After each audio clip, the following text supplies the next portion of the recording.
This 14.4-ounce cordless car vac does everything. And I'm not exaggerating. This one device just made 3 of my essential car tools completely obsolete. Alright, let me show you why this mini vacuum is blowing up right now. First, off the size. This thing weighs under 1 pound. You can literally hold it with one hand, toss it in your glove box, a drawer, a backpack, even carry on luggage. No cords, no hassle, no excuses to keep driving around in a dirty car. Now here's where it gets crazy. It's not just a vacuum. This is a 4-in-1 multifunction cleaner. Mode 1. Powerful suction. We're talking up to 16,000 PA with a 120-watt motor. Crumbs in the seats, dirt in the carpet, pet hair in tight crevices, gone. Mode 2. Blower mode. Flip it around and it blasts dust out of keyboards, camera lenses, dashboards, and even piano keys. Super satisfying.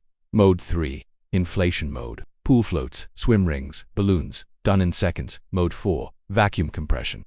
Seal clothes, pillows, storage bags, perfect for travel and saving space.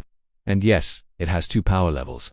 Use the lower setting for quick cleanups, or kick it into high gear when things get messy. It fully charges in about 2 hours with USB-C, and you'll get 15 to 25 minutes of runtime depending on how hard you push it.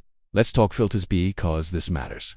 It uses a washable, reusable HEPA filter with a double snap design, so dumping debris is fast and mess-free. It captures 99.99% of fine dust, protects the motor, and saves you money long-term.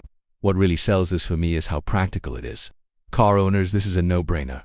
Pet owners, you're going to love it. Apartment, office, stairs, tight corners, this thing goes everywhere.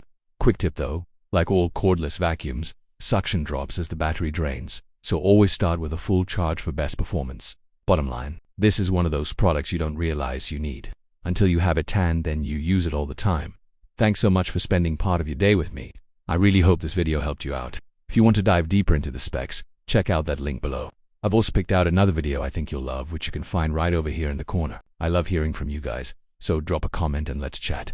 If you enjoyed this, smash that like button and subscribe to join the community. Thanks for watching, and I'll see you in the next one.